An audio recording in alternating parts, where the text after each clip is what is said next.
हमें irrational numbers को addition, subtraction, multiplication, division कैसे, रैशनल तक तो हमें आती है, ठीक है, कोई दिक्कत नहीं है हमें क्या इरेशनल नंबर को भी ऐड, सब्ट्रैक्ट, मल्टीप्लाई, डिवाइड आती है या नहीं, वो हमें चेक करना है। ठीक है, तो सबसे पहले ये देखते हैं operations on irrational number.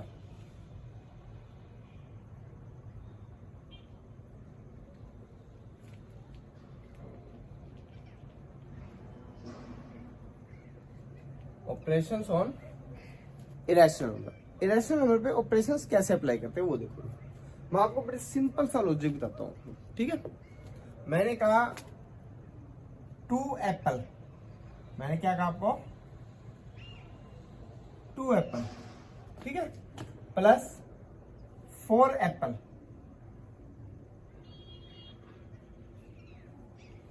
Apple सुंदर तो नहीं है लेकिन टेढ़े मेढ़े जैसे भी है, काम से लड़ो। ठीक है, 2 apple plus 4 apple equal to कितने हो जाएंगे, सभी को पता है 6 एप्पल, राइट। अगर ये एप्पल की जगह मेरे को ये कहा होता है √2, ये एप्पल के रूप में कौन है, √2 है, ये एप्पल भी क्या हो गया, √2 हो गया, तो कितने हो जाते हैं, ये 6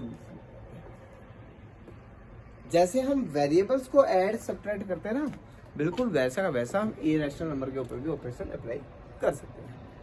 ठीक है, मैंने कहा चलो चेंज कर देते हैं, इसे एप्पल को हम चेंज कर देते हैं। ठीक है, अब की बार कंसेप्ट कुछ और ले लेते। 1 एप्पल है, प्लस में मैंने क्या ले लिया,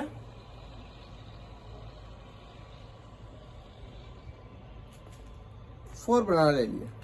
क्या ऐड कर सकते हैं हम, ऐड नहीं कर सकते। अच्छा, इसके अंदर एक धारी भी होती है, ठीक है, ऐड कर नहीं कर सकते हम, नहीं कर सकते सर, तो हमारे पास इसका कोई आंसर नहीं आएगा। इसी तरह से हमारे पास ये कहते हैं 2√2 है, इसको मैंने √3 बोल दिया, क्या हम इसको ऐड कर सकते हैं, नहीं कर सकते हम इनको ऐड नहीं कर। जैसे वेरिएबल क्वांटिटी होती है, एक्स और वाई को ऐड नहीं किया जा सकता, वैसे इसमें भी एडिशन पॉसिबल नहीं है। ये थी एडिशन की बात कि अगर वो सेम है, लाइक जो लाइक वर्क जो होते हैं नंबर्स होते हैं, लाइक नंबर्स, अगर वो है देन यू कैन ऐड, अगर अनलाइक है तो आप ऐड नहीं कर सकते। इसके अलावा अगर हम बात करते हैं इसकी मल्टीप्लीकेशन, तो मल्टीप्लीकेशन का कंसेप्ट क्या कहता है आपके पास, अगर आपके पास मैंने कह दिया √2 मल्टीप्लाई √2, तो इसका मतलब हो गया √4, और 4 का रूट कितना होता है 2, ऑलवेज रिमेंबर। अब मैंने कह दिया √3 मल्टीप्लाई √6, कितना होता है √18। अच्छा, 18 को क्या मैं ऐसा लिख सकता हूँ 9 multiply 2, can I right it, 9 multiply 2 लिखो तो 9 का रूट कितना होता है 3, और √2 एज इट इज रहेगा। पॉइंट को नोट करिएगा कि 18 था, 18 को लिखता हूँ 9 मल्टीप्लाई 2, 9 को लिखता हूँ मैं 3 बाहर रख दिया, 9 का रूट कितना है 3, और √2 मेरा एज इट इज रहेगा। ठीक है, अच्छा, इस तरह से आपके पास कोई अगर कोफिशिएंट दे रखा होता, जैसे √3 मल्टीप्लाई 4√6, तो आप क्या करते हैं, तो इनके अलग से मल्टीप्लाई कर देते, 4 2 जा 8, और ये कितना हो गया √18, और आपको पता है √18 की वैल्यू कितनी है 3√2, तो हो गया 8 मल्टीप्लाई 3√2, यानी कि 24√2। क्या करते हैं, ओके, तो ये चीज हमारे पास इसकी मल्टीप्लाई आ जाएगी। इसको थोड़ा सही से लिख देते हैं, ठीक है, ये हाथ फिसल गया, तो ये हमारे पास हो गया 24√2। यानी कि आपके पास मल्टीप्लिकेशन इरेशनल नंबर की बिल्कुल सिंपल सी है। एडिशन भी आपको समझ आती है, मल्टीप्लिकेशन जैसे मल्टीप्लाई किया वैसे डिवाइड हो जाएगी, और जैसे हमारे पास एडिशन किया वैसे सब्ट्रैक्ट हो जाएगा। ठीक है ना, डिवाइड में क्या है, डिवाइड सिंपल है, आपने कहा √3 को मैंने डिवाइड करना है √6 से, तो आप क्या कर सकते हो, रूट में 3/6 है, ये इसका मतलब क्या है, रूट में 3/6 है, तो इसका मतलब कितना है, ये 1/2 है, और 1 का रूट कितना होता है 1 होता है, 2 का रूट हमें पता नहीं, ये हमारे पास आ गया। यहां तक तो चलो चलता है, लेकिन जब डिवाइड करते हैं एक प्रॉब्लम क्रिएट हो जाती है भैया। तो एक बात मैंने देखो पची नहीं, क्या नहीं पची इसमें सर, √2 तो मेरे पास इरेशनल नंबर है, इसकी वैल्यू भी फिक्स नहीं है, तो क्या मैं 1 को डिवाइड कर सकता हूँ √2 से? आई थिंक तो नहीं कर सकता। जब मेरे को पता ही नहीं कि मैंने डिवाइड करना किससे है तो मैं डिवाइड कैसे करूंगा भाई 1 को? तो 1 को √2 से डिवाइड नहीं किया सकता। तो इसके लिए कोई तो तरीका होगा ना कि इस डिवाइड को पॉसिबल किया जा सके।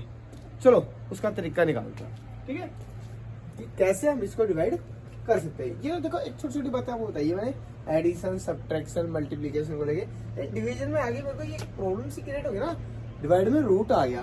नहीं, डिवाइड में तो रूट आने के बाद तो प्रॉब्लम बन सकती है ना, खुद वो इरेशनल नंबर है और इरेशनल नंबर से तो डिवाइड कर पाना पॉसिबल ही नहीं है, कि जिससे हम डिवाइड कर रहे हैं वो नॉन तो होना चाहिए ना, पता होना चाहिए किससे हम डिवाइड कर रहे हैं। लेकिन एक्चुअली रूट की संख्या खुद में क्या है, इरेशनल है, अननोन नंबर है, और अननोन नंबर से हम डिवाइड कैसे कर सकते हैं भाई किसी संख्या में? मैं तो नहीं कर सकता भाई, कोई कर सकता है तो बताओ। ठीक है, तो अब हमें क्या तरीका लगाएंगे इस तरह की संख्या को हम डिवाइड कैसे करें। देखो ये हुआ रूट में 2, जिसको मैं डिवाइड नहीं कर सकता। हाँ, लेकिन मेरे को एक चीज पता है, क्या? अगर नीचे का नंबर नॉन नंबर यानी कि रैशनल नंबर बन जाए तो डिवाइड पॉसिबल है। ठीक है, और √2 को √2 से ही गुना करते तो √4 हो जाएगा, और 4 का √2 होता है, ये भी मेरे को पता है। क्यों ना इसको √2 से न्यूमरेटर और डिनोमिनेटर में मल्टीप्लाई कर देते हैं, न्यूमरेटर और डिनोमिनेटर में मल्टीप्लाई कर देते हैं। जैसे मल्टीप्लाई करेंगे तो ये बन गया √2 अपॉन में 2 2 जा 4, और 4 का रूट मेरे को पता है क्या होता है, 2 होता है। अब मेरे को ये डिवाइड करना आता है भाई, अब मैं कुछ भी कर सकता हूँ, क्योंकि नीचे डिवाइड में मेरे पास रैशनल नंबर है, एक नॉन क्वांटिटी है, कोई दिक्कत नहीं करेगी मेरे को। तो जब भी आपको इरेशनल नंबर डिवीजन में आए तो आपने ये स्टेप फॉलो करनी होती है, और इसे कहते हैं रैशनलाइजेशन ऑफ डिनोमिनेटर। ये चीज क्या आपकी रैशनलाइज कर दिया आपने, इसको किसको, डिनोमिनेटर को as a rational number convert कर दिया आपने। इसका रैशनलाइजेशन है, इसको रैशनल नंबर में कन्वर्ट कर दिया आपने। तो √2 था, इसको मल्टीप्लाई किया √4 हुआ, √4 से 2 आया। ये तो देखो थिंकिंग है, जैसा नंबर होगा मैं उसके अकॉर्डिंग वर्किंग करनी पड़ेगी। मैंने डिवाइड में आपको कह दिया कि 3√7 है, मैंने आपको डिवाइड में कह दिया 3√7 है। अब सिंपल सी बात है, 3 तो मेरा रैशनल नंबर है, तो मेरे को ये तो तकलीफ दे नहीं रहा। मेरे को तकलीफ दे कौन रहा है? मेरे को तकलीफ दे रहा है तो √7 दे रहा है। मेरे को तकलीफ कौन दे रहा है? √7 दे रहा है। तो मैं क्यों ना इसे रिमूव करने के लिए न्यूमरेटर और डिनोमिनेटर में √7 से मल्टीप्लाई कर देते हैं। जैसे मल्टीप्लाई करेंगे हमें क्या मिलेगा, न्यूमरेटर में भी √7 आ गया, और डिनोमिनेटर 7 से कितना होता है 49, और 49 का रूट कितना होता है भैया 7, तो ये 7 3 से कितना आया 21, ये मेरा इसका आंसर आ गया। यानी कि अगर डिवाइड में हमारे पास इस तरह से इरेशनल नंबर बना हुआ है तो आप उसे सोल्व आउट कर सकते हैं। आई थिंक अब आपको अच्छे से समझ आ गया होगा कि how to we can solve this type of irrational division. चलो इसी के अंदर थोड़ी सी बात को और घुमा लेते हैं हम। अगर बात को थोड़ा और घुमाया जाए तो बात क्या बन रही है,